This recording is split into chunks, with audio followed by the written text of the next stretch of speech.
Greetings. Greetings, everyone. This is a good conversation happening right here. Episode. You ever thought about being on the market, Ben? I did have, when I was like sort of leaving school, whatever, like that sort of age when you were starting to get little jobs on the weekend or in the holidays. One of the first jobs that I had was working in Hamleys, which was like, the big old famous toy store right in the centre of London, which obviously has probably gone out of business now because nobody goes to shops. But it was like, like kind of big 5 floors of all the toys in the world. And it was around Christmas time, and they had these little sort of polystyrene airplane things which you threw, and they went in a circle and came back. And they employed people to sell these, but you didn't get paid anything. You only got paid commission. So you had to stand on this sort of bucket, basically, all day long, trying to sell these fucking aeroplanes, which actually is not that different to standing in a market store, except at least I guess in a market store, you are selling something that people need. I was selling little polystyrene airplanes, which might come back.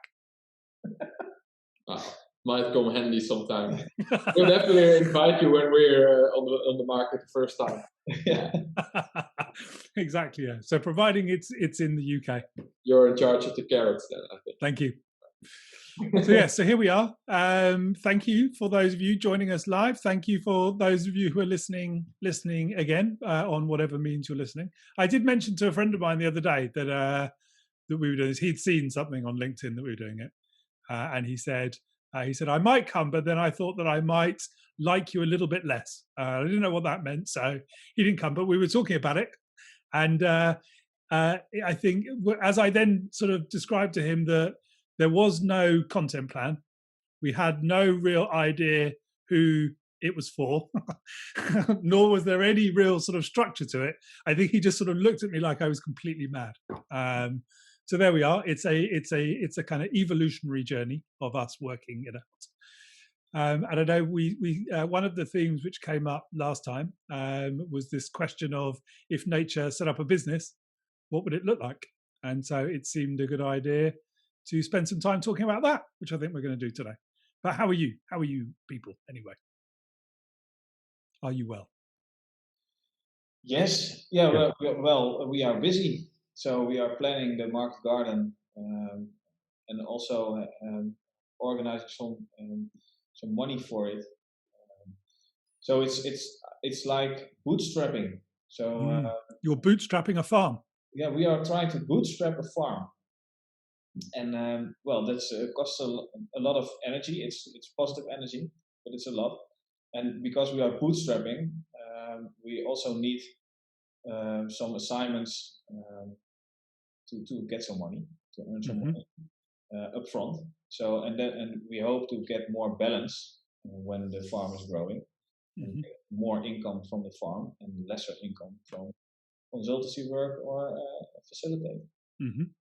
But and now what's been the main thing around the kind of farm? What's at the top of the to-do list for the farm at the moment? Well, that's a question. So how would a business look like if you look at nature? It's actually the same thing we do in farm now. So we're looking now for the pioneering plants, actually. So which things on the farm we need to start first to get customers, get noticed just in surroundings, and but also to gain some experience to produce compost as soon as possible, our own compost, so we can close how do you call it, the circles, the name is kringloop. And so at the moment we started a small market garden. We're planning for that. It's like 500 square meters, 80 beds of vegetables that we can sell in the direct neighborhood. Just for us to get some experience, like really planning a market garden, and also to get familiar with the surroundings, to meet different people around the garden. So that's the first assignment. And then we can look for participants. for the bigger plan. And so, if you, one of the things I think we spoke about last week was we were talking about banks, I think, and whether banks could be regenerative. Yeah. The thing that sort of comes up there as you're talking, Niels. So you're getting investment. I think, yeah, you mentioned that. So speaking to investors who come on board kind of early, and will that work in the same sort of kind of seed investment? I mean, these words actually sound much more relevant in this context. So do you get some investors to prove that the concept works in a market garden idea, and then you try and enlarge it? Is the same sort of, are you working to that same kind of diagram with the farm as you might with a startup business? Well, yeah, this morning we talked with each other about this, and well, the most ideal situation is that we now get all the investment, so we can plant all the trees this year. And we can lay down the infrastructure of the whole farm. Of course, that's the most ideal situation.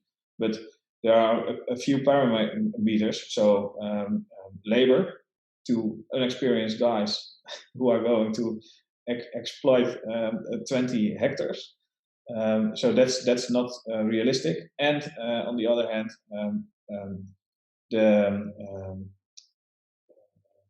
that we don't have this big bag of money from the beginning. So we have to start small, and it's not that we want. So when you read the news, especially business news, it's all about startups who are getting this loads of millions of dollars to invest again in marketing and more employees and to gain more customers. That's not the way we want to do it with the farm. So it's not that we start small and then we get more and more and more and more investors and money. No, we want to try to build this farm with the less money we need, because the sooner we are independent of investors, the sooner we can actually make a real profit, not only money-wise, but also for the soil and for biodiversity and all the ecosystem services. So that's the ultimate goal. Yeah, and I think also the organic growth is really important. So we can just put a farm up of 20 hectares, but then we didn't find participants in the neighborhood. So I think it's very important that our neighborhood and the local community are part of building the farm. Gradually, it doesn't have to take 20 years, but at least a couple of years, so we can bring people in and they participate with us in developing the farm, and then you have a collective ownership. I think that's really important. And then we also have very interesting conversation with investors when it comes to, well, how do we pay back the investment? When do we pay back the investment? Which interest rates? And then, well, what is actually the value of this investment? So traditional investments, we want at least 8%. But now we have conversation with, okay, what value do we deliver? Of course, it's the financial return, and it's longer. So we don't have a big financial return in 2 years. It's going to take maybe up to 10 or maybe 15 years before we have a decent revenue, because nature needs to develop, the farm needs to develop. We cannot. And then you say, okay, but what about, for instance, ecosystem services? We're going to plant trees. We are going to grow food. We are sequestering carbon in the soil. So these are all values that maybe sooner or later will also translate to an economy. Yeah. So just noticing Matt's question there. Do you think the investors are pushing you away from your vision? Not yet. So, but I think we have to be cautious about it. Yeah. So that's also that we are now exploring this concept of steward ownership, where you separate the financial benefits from the rights to vote for the mission or vote for organizational stuff.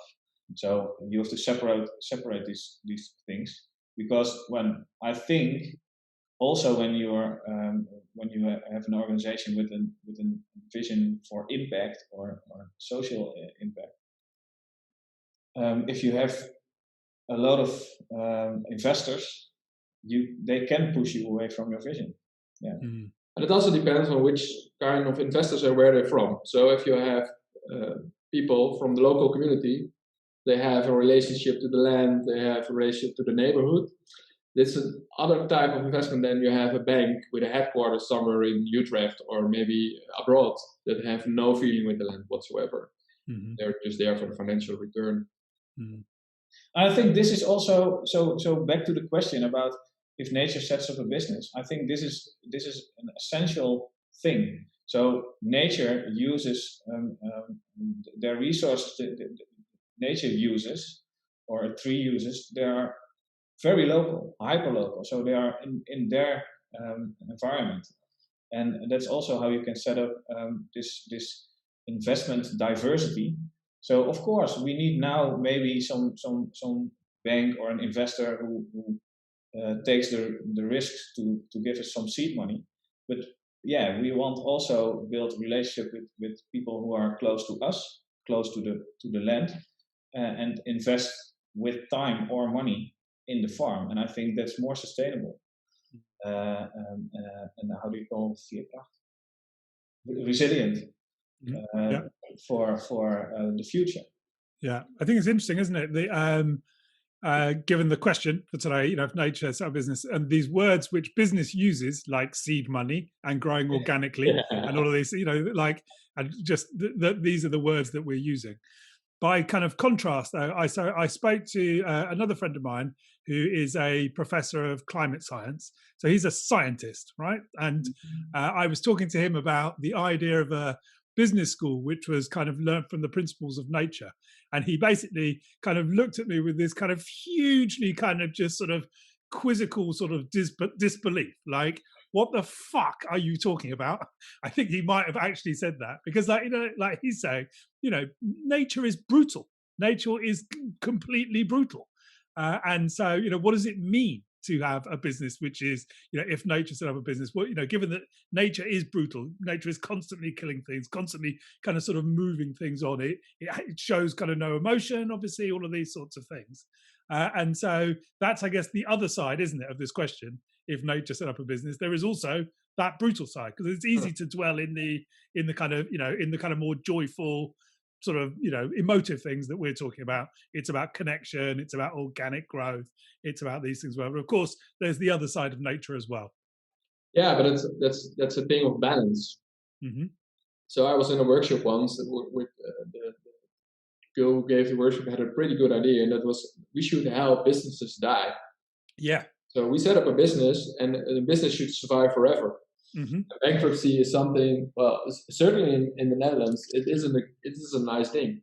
Mm-hmm. So in America, you can go bankrupt, and then not much is going on, and you start over. In Netherlands, that's a big thing. It destroys people literally, many people. But also we have very big companies that grow so big there's no balance whatsoever with their surroundings. They don't even have a connection with the direct surroundings. So, and that these businesses, we should help them divide or die even. Yeah. And that should actually be a profession. Yeah. Consultants to help people and relocate the people that work there and the knowledge and the materials. Yeah, I agree. I agree completely. I think they. Are you familiar with the idea, the phrase "creative destruction"? No. So it's sort of is spoken about more often actually from a sort of an economics perspective. So a German economist called Schumpeter spoke about it, but he was talking about it in the context of capitalism, which is really from innovation. You're constantly kind of creating new things, and so the new things make the old things obsolete. Yeah. But actually, in a kind of another person who spoke about it a lot was Marx, and he was saying the whole system is built on constantly sort of collapsing into itself. But I think that there is something really interesting about this this kind of embracing endings. and I actually gave a talk around this, which, like, if you kind of look, so how the Aborigines farm, for example, kind of mass forest fires that have happened kind of recently are a kind of post-colonial phenomenon in Australia. When and they know that from the kind of the geology and looking at that, and the thing is that so there's a kind of movement. I was in Australia a couple of years ago, and I was talking to a friend, and he was explaining so that there is kind of big movement of trying to kind of piece together kind of Aborigine knowledge of the land, which obviously has been hugely obliterated because obviously kind of the kind of people and culture has been obliterated. But they were trying to kind of piece together this sort of knowledge which existed. And one of the things they were looking at was this thing called fire stick farming, which when the Aborigines tended the land, the kind of principle, and these are my words, obviously not theirs, is that kind of everything had a time to burn. And so what they did, the way that the kind of industrial kind of fire management works is you take these huge tracts of land, you try and kind of build these kind of big kind of break areas so fire can't sort of spread. But essentially the idea is that then everything in that area burns. But of course, if everything in the area burns, there's nothing to kind of control any kind of future fire. And the way the Aborigines did it is that everything had a time to burn. So they just knew the relationship between things. So I can burn this now, and that allows this to grow, or I burn this now, and that allows this to grow. And I think that kind of idea starts to kind of play into what you're talking about, Niels, there, which is actually we should be much better at death, I think. Actually, one of the things I wrote about, the greatest cause of death is birth. And so then by extension, the greatest cause of kind of birth is death. And I think kind of bringing these ideas into our day-to-day work, the ideas that we work on, the ideas that we hold, and also into the kind of bigger ecosystems of our organizations, I think is a really important point. Yeah. And Sander, last week, Sander told us a little bit about how a forest works and the system of a forest, and he mentioned culture, and he said the topsoil of a forest, you can it's the same like culture. It grows also with death. So something dies, microbes and little insects and etc. Eats it, poops things out, and then it's a resource for new birth. And that's when you look at business. I don't know how it works in other countries, but in the Netherlands, there's one guy. When a business quits or dies, the judge is pointing one guy or woman, the curator. I don't know if it's an English word. And liquidator. They are here. Yeah. He or she is going to manage the dying. But it's more like getting as much as money. Saved for all the other businesses who my English is today not how you call it's better than my Dutch. You're doing good. Yeah. Because the business has a debt with all these companies, but no one is really looking at the resources with this real value, like all the people who are working in the organization. They have to search for another job, but they have a lot of value and a lot of knowledge about business, etc., etc. And I think we can make more use of these value that was built up in years of having this business. Yeah. Do you understand what I mean? Yeah. So that's the real value, and all the people are flying away, and it's gone. It's not gone, but it's not concentrated anymore. And so I know, Matt, you're with us again. Thank you for Matt. I know you had some kind of interesting thoughts evolving around this topic. It'd be great please share if you are feeling up to that. Yeah, well, you asked me yesterday a question about what does this, the question if nature ran a business, and I kind of dove in and sort of started drawing, which is my kind of way of thinking. And I suppose it's this kind of question of ownership. Like you guys are buying, you're purchasing this land, this 20 hectares.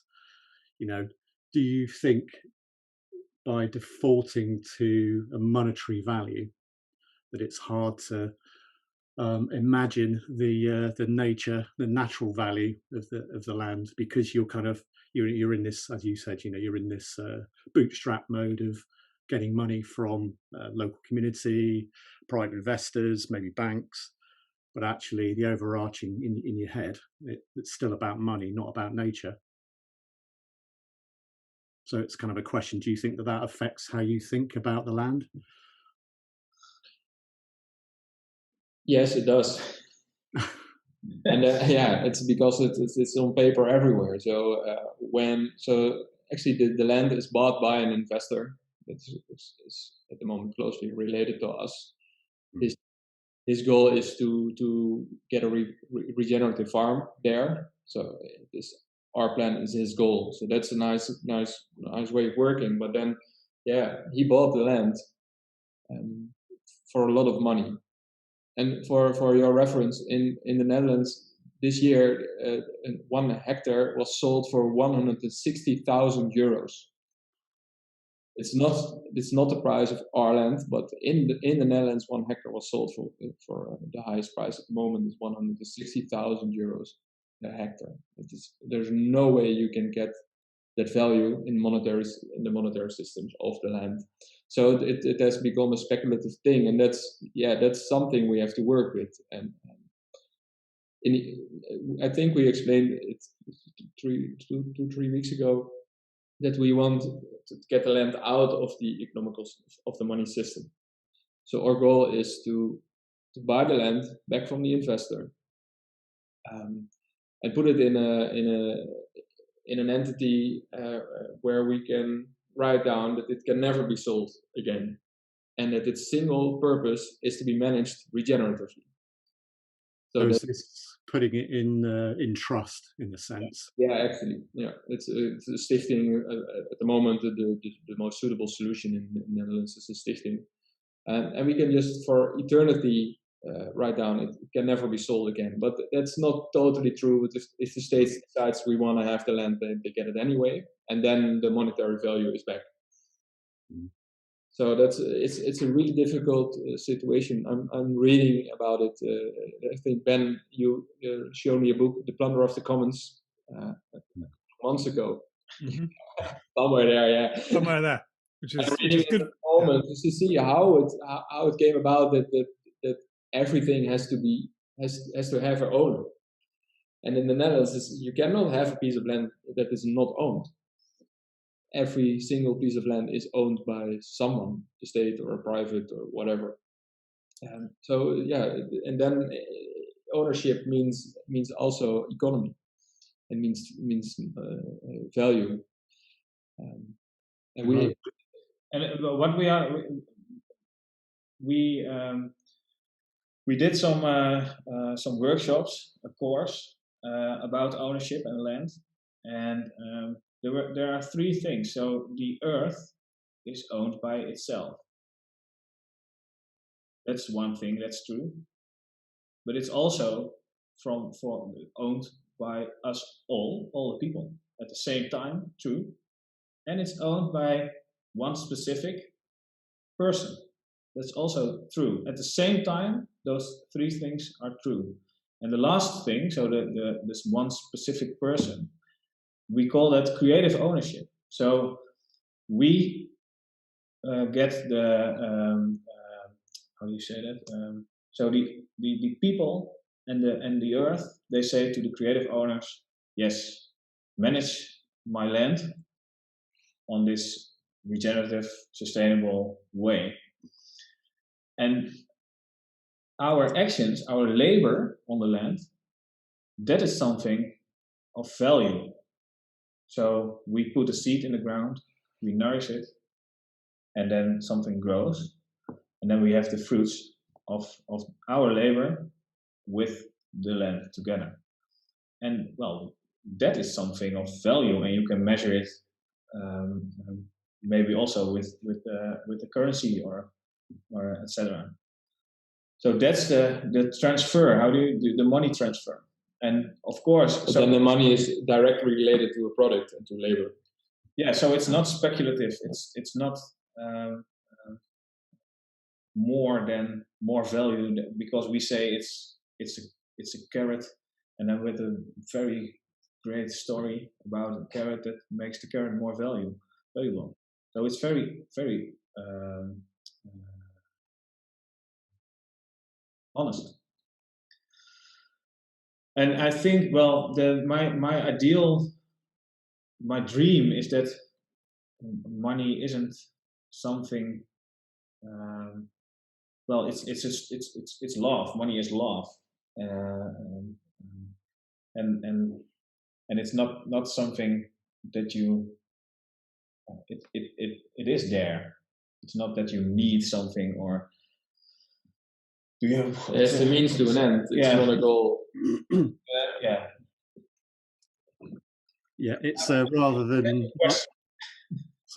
than money being top of the, let's say, the organizational operational list, let's say the nurture, the regeneration, the life-giving properties of the land come first, and the money just happens to be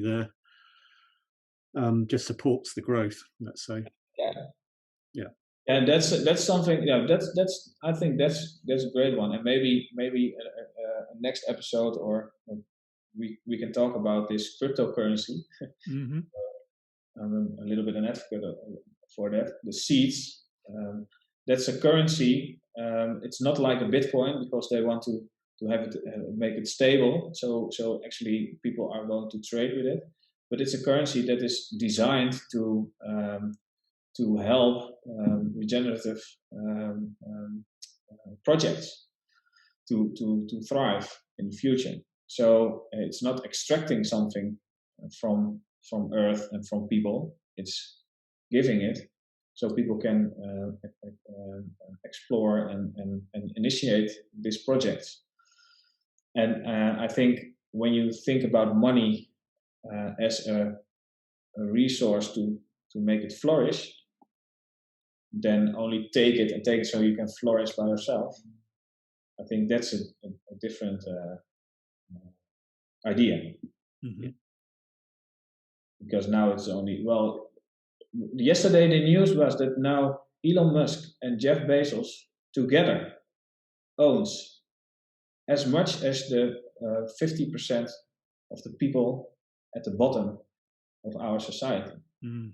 With two persons. Again, that's media defaulting to only using money as a sign of success. Actually, they're only two people. What actually do they really give to the world?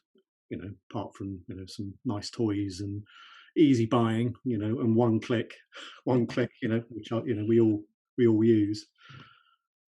That's the system that we've allowed to be created. Yeah, so I think we set up a business a couple of years ago. It's called the Impact Accountant, and it's now it's called the Scale of Significance. We set it up with an accountancy firm, Manifesto it's called in the Netherlands, and we are looking for ways to look at the different ways at values. If you have every year there's I call it in English jaarrekening. So every year we have a report of our business, and it says how well we've done, how much profit we've gained, how much what the turnover was, etc. But you should also have some sort of a report on other values, the social value or the ecological value, and so this scale of significance is now looking into it also with researchers and business owners and the banks, how we could develop such a scale so we can also compare companies on other values than only financial profit.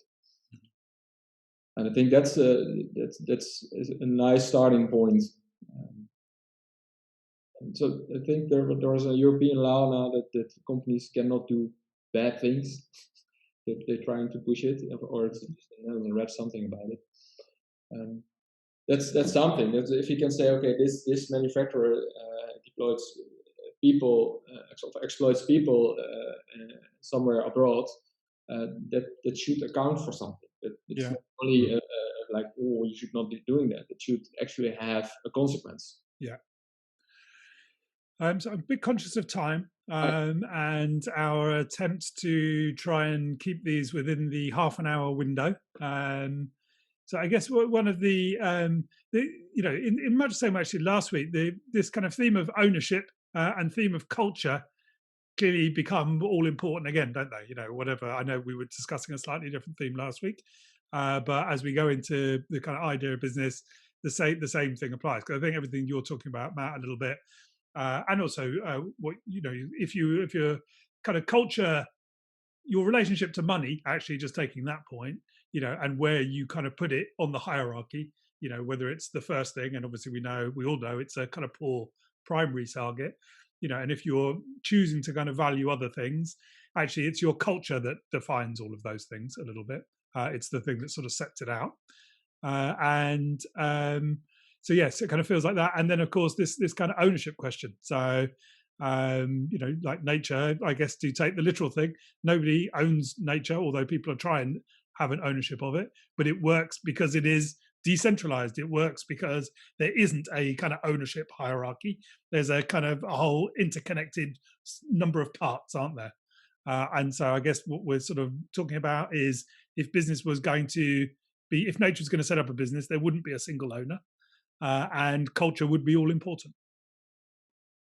Yeah, just as a final thought, I was looking at Google Earth yesterday, and you zoom out. I was looking at the UK and the kind of a particular region where I live, and then you get this general sense of green, and then you kind of zoom in, and then patterns start to emerge, and then you zoom in again, and all there is boundaries. I mean, it's literally a patchwork of human-made boundaries that, and because of the question you asked me yesterday, Ben, it was that, well, all these boundaries suggest ownership.